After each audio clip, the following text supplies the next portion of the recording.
last week, I started aging out on my birthday. I found myself singing in a karaoke bar, and as a result, found myself in a competition. And whilst in this competition, I never realized that it was more about popularity and not necessarily talent. But the beauty about this karaoke experience was the fact that I could actually win 5,000 Kenyan shillings. And so there I was, singing out Unchained Melody and ensuring that everyone could hear my voice. The beauty about this exercise is that when shortlisted, I was competing against two other ladies, and they were Kenyan, but me and my rainbow self, with my poncho and dramatic as ever, was sitting there trying to get people to support me. As the MC was asking individuals who they want to vote for, it was do me, and Mona, Mona. Those were the two biggest competitors in that room. A heterosexual, very, very Christian and traditional crowd. And so you can imagine, in that nervousness, in a country that isn't my own, and trying to figure out if I would actually make the cut according to popularity. And as the MC went into the crowd and kept on asking individuals, each one kept on saying, Mona, Mona, Mona, my competitor. But for some reason, when she took it back to the plenary, I could hear my name.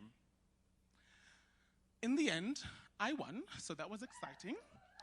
And as I got back, then I asked my friends. So we were at an accelerator campaign training. And so my one friend from South Africa and my one friend from Burundi then told me that they were actually lobbying.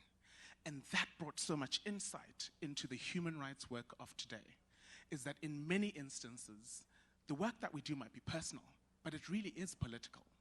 Political in channeling resources, political in coordinating governance, political in ensuring and safeguarding the human rights of those who are most marginalized, discriminated against, and subject to the worst kinds of violations.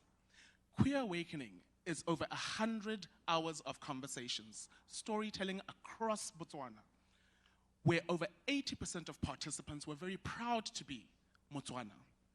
They could not separate being African with being gay, queer, non-binary, or trans. And that says so much. They're patriotic. They're individuals who pay taxes. But no one hears of these stories. And the beauty about understanding some of these dynamics is the reality that these are individuals who exercise their agency when, unfortunately, they can afford it. What does that actually mean?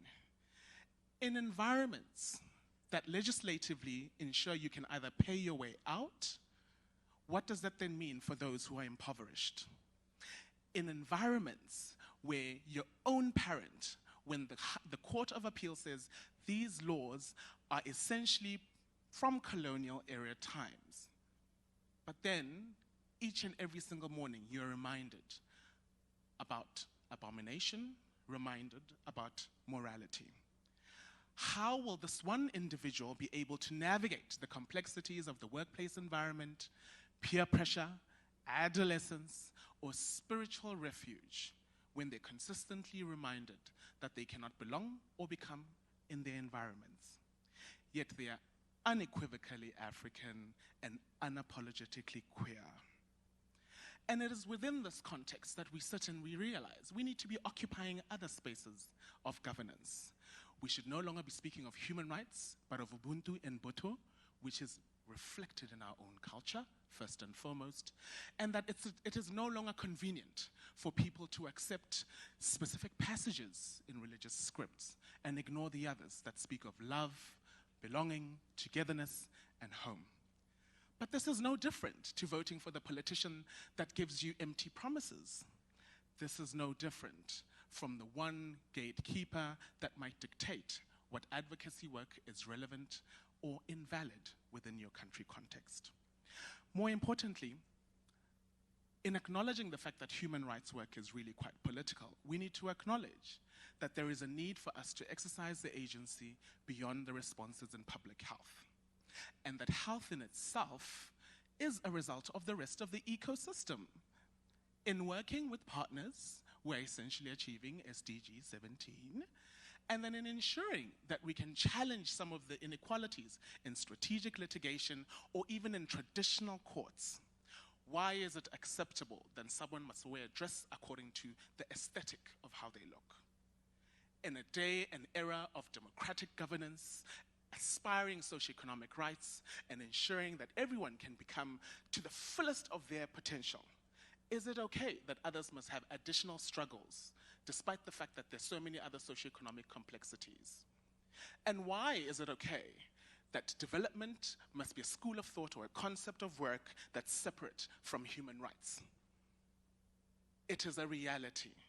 And if we can bring together these two worlds, this essentially acknowledges the fact that as an individual, I can safeguard my own dignity despite some of the issues that I have to navigate, while still ensuring that I can contribute to a better world that can be of importance, and that can be the kind of world that is enabling, that can allow for people to thrive, for people to contribute in other ways, as opposed to those that are sexualized and politicized. Queer awakening acknowledges the individual for who they are without some of the politics and the unfortunate realities that they face every single day.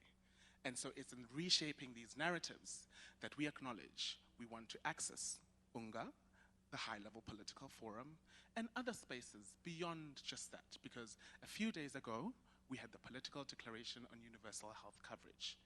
And in ensuring that this visibility is in these spaces of governance, we can better assert our rights, not necessarily demand, because these should be expected, as is in international law and the interdependency of the Sustainable Development Goals. Thank you very much.